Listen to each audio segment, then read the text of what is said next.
अब इसमें हम आज की क्लास में देखेंगे स्ट्रेस के बारे में। तो स्ट्रेस एक ऐसी प्रॉपर्टी है कि this is the internal restoring force acting per unit area of a deformed body is called stress, और stress is equal to restoring force per unit area के साथ हम इसको यहाँ बात करते हैं। तो ये हमारे पास स्ट्रेस जो फॉर्मूला डिफाइन होता है वो restoring force per unit area, और इसकी जो कुछ टाइप्स हैं हमारे पास, और इसको हम डिफॉर्मिंग फोर्स भी कह सकते हैं। जैसे रिस्टोरिंग फोर्स है उसी तरह से स्टोरिंग को आप कह सकते हो external deforming force, deforming force per unit area. ये हमारे पास इसका दूसरा फॉर्मूला भी हो सकता है, यानी कि रिस्टोरिंग, और ये इंटरनल फोर्सेस होते हैं। जब किसी बॉडी के अंदर इंटरनल फोर्स एग्जिस्ट किया जाता है तो बॉडी अपना शेप एंड साइज चेंज करती है।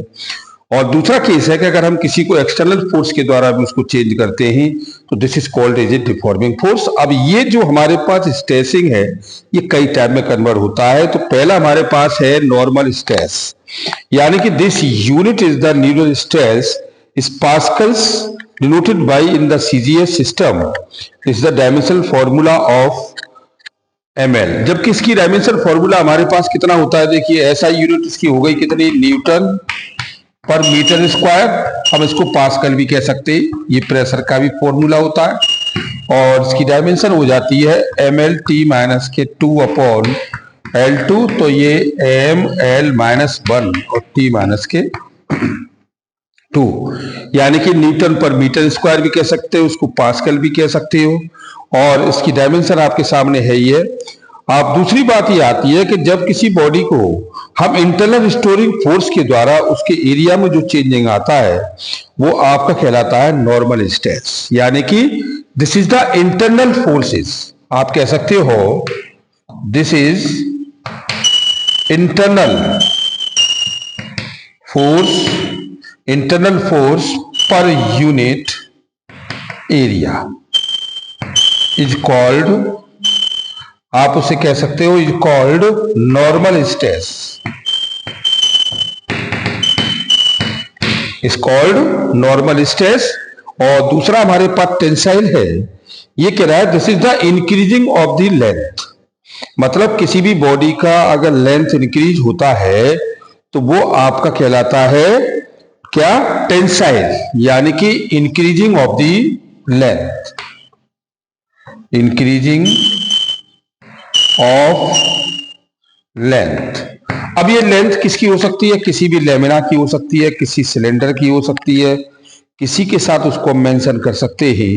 अब जस्टिफाई हमने देखा कि ये हमारे पास एक सिलेंडर है, ये एक सिलेंडर है ये, और इसका एक अपना फोर्स भी इस पर जनरेट है, इस पर अपना एक फोर्स भी जनरेटेड है, और उस फोर्स के कारण इसके लेंथ में जो चेंजिंग आ रहा है, इसका लेंथ कितना है, यहां से ये डॉट डॉट हो गया, और ये डॉट डॉट होने पर डेल एल आ गया, और एल ये आ गया। तो इसमें डेल एल और एल के बीच में जो चेंजिंग आया है किसके कारण, फोर्स के कारण। ये हमारे पास फोर्स है और ये हमारे पास ये फोर्स है। तो इस फोर्स के कारण जो चेंजिंग आ रहा है इसमें, ये आपका कहलाता है टेंसाइल स्ट्रेस। अच्छा, कंप्रेस क्या कहता है, decrease in the length. Compress का मतलब हो गया इसमें इंक्रीजिंग था और इसमें डिक्रीजिंग हो जाएगा, डिक्रीजिंग ऑफ लेंथ। इसमें हमारी कोई भी लेंथ डिक्रीज करती है, या जस्टिफाई हमारे पास कोई भी एक जो है बेलून है ये इस टाइप का, और उस बेलून का जो वॉल्यूम है वो ये v है, और उसको हमने चेंज करने के बाद उसका डेल v में उसका चेंजिंग आ गया, तो यानी उसका वॉल्यूम जो चेंज हुआ वो कितना हो गया, डेल v माइनस के v के साथ। यानी कि उसका वॉल्यूम अगर डिक्रीज करता है, उसकी लेंथ डिक्रीज करती है, तो ये कंप्रेशन कहलाते हैं। अच्छा, हाइड्रोलिक स्ट्रेस ये कहता है कि this the compressive stress can also be terminated bye longitudinal stress. ये मोस्टली लॉन्गिट्यूडनल पर डिफाइन है। लॉन्गिट्यूडनल का मतलब ये लेंथ पर ही डिफाइन होगा। ये किस पर डिफाइन होगा, ये लेंथ पर ही डिफाइन होगा, यानी कि डेल एल माइनस के एल के साथ। अच्छा, हाइड्रोलिक है, pressure pump when A solid body undergoes A change in the volume without any change in geometrical shape applying, यानी कि उसका जो ज्योमेट्रिकल शेप चेंज होता है। तो आप कह सकते हो change of geometrical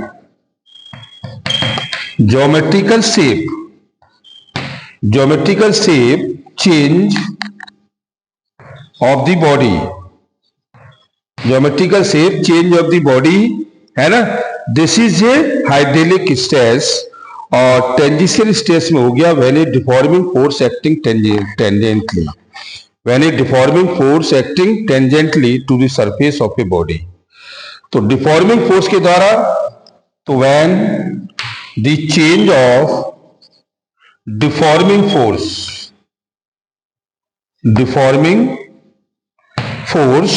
changing the deforming force or acting tangentially